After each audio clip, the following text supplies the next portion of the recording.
Eh bien bonjour à tous et à toutes, et bien voilà, nous y sommes. Nous allons faire l'enquête paranormale ici, sur ce beau site magnifique, avec des récits à couper le souffle. D'ailleurs, trop beau pour être vrai, donc c'est pour ça qu'on est un petit peu là pour voir la véracité de ce lieu. C'est l'une des premières fois où j'envoie mes clichés à une personne qui a été très gentille de bien vouloir me les analyser, de les regarder, de me dire ce qu'elle pensait de ces photos-là. Elle a été très troublée, un peu comme moi. C'est pour ça que je voulais remercier Angelica Phoenix pour son intervention dans cette enquête. Vous voyez, je peux faire travailler des gens parce qu'on s'apprécie et puis que les domaines se croisent et qu'on a plusieurs données. C'est pour ça que je voulais faire un grand merci à Angelica.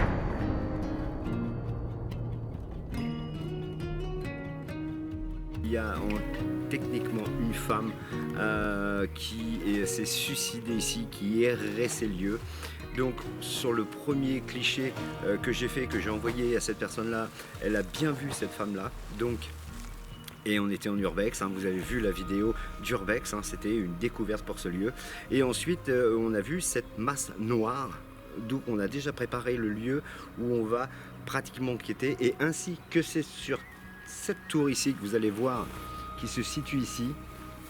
Cette tour ici, elle a une particularité, c'est parce que on s'est retrouvé face à face avec une chouette et c'est la première fois qu'une chouette me regarde en volant les yeux dans les yeux et j'ai ressenti une chose un peu bizarre. Donc pareil, ce lieu il est vraiment magique.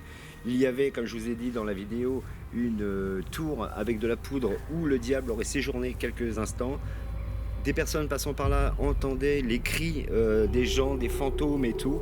Et c'est un curé, plusieurs curés pardon, qui sont venus et ils ont enterré cette tour. Donc maintenant, la réalité des choses et ce qui s'est passé pendant des époques, on a bien un fait. Cette personne-là s'est bien suicidée ici. Elle avait écrit son testament la veille et le lendemain elle se suicide. Peut-être étrange, mais ce récit est un fait. Maintenant, je suis accompagné de Juanita qui est ici, qui sera à la caméra. On va travailler en FPS, c'est-à-dire que nous allons enquêter, mais vous allez voir ce que nous, on fait pendant une enquête. Ce lieu, bien entendu, je ne vous dis pas qu'il l'a construit, qu'il l'a fait. En règle générale, je le dis, mais là, je ne le dis pas. C'est un très très beau site et je ne veux pas de problème. Voilà, tout simplement. Chacun ses petits secrets. Donc je suis accompagné de Juanita qui sera ma fidèle collaboratrice, hein, c'est ma crevette, hein, elle sera à la caméra en FPS, ça sera la première fois qu'elle va filmer en FPS ses actions, ce qu'elle fait sur le terrain et comment elle va le faire. Je suis accompagné aussi de Francky qui tient la caméra. Il a eu la gentillesse de nous accompagner parce que sur ce site que je connais très peu, on a eu beaucoup de résultats en urbex, c'est extraordinaire et je ne voulais pas que Juani se retrouve seul si j'étais en action. Donc maintenant on va procéder à une visite globale en mode FPS. Donc FPS ça veut dire à la première personne, hein. Donc vous allez vous balader dans les lieux. Vous allez peut-être parfois nous entendre murmurer, c'est une volonté parce que cette personne, Angelica Phoenix, m'a dit qu'elle avait décelé une personne qui ne voulait pas parler. Elle aurait aimé qu'on fasse les choses avec certains outils. On va les faire. Je vais voir si vraiment la capacité qu'elle a eue de voir ce lieu, parce que je lui en ai pas parlé, j'ai envoyé 2 photos. Je peux vous assurer que j'étais bluffé parce qu'elle a su que c'était un orphelinat et qu'il s'était passé des choses ici. Je ne vous dévoile pas toute l'histoire. Je la connais, c'est tout à fait normal. Et puis maintenant on va faire ça et on va mettre en place ce que Angelica nous a dit. On va le mettre en place mais en mode FPS. Vous allez voir les résultats, nos mains travailler et je pense que ça devrait être assez sympa.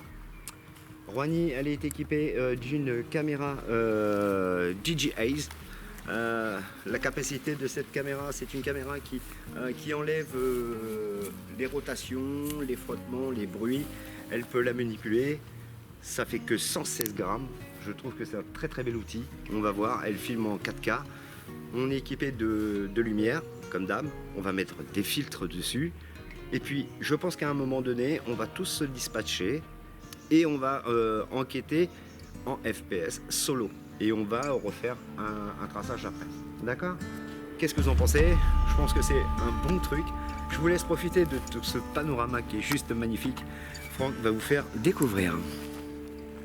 He rode in from the west with an eye for $1 to make. He pitched us a sail about healing and oil from a snake. The barkeep, he warned him, but the man did not comprehend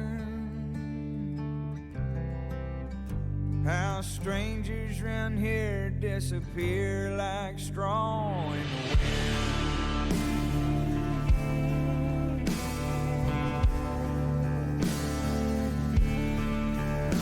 Too young but in love when she met him in some northern town. He treated her good till the sun and the whiskey went down. Did the bruise on her face test the patience of all of her kin? Or do strangers round here disappear like straw in the wind?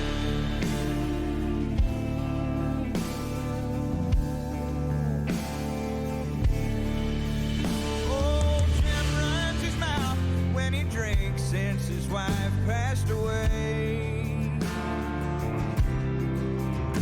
But he's good to the kids and the crops that he sells are fair trade. But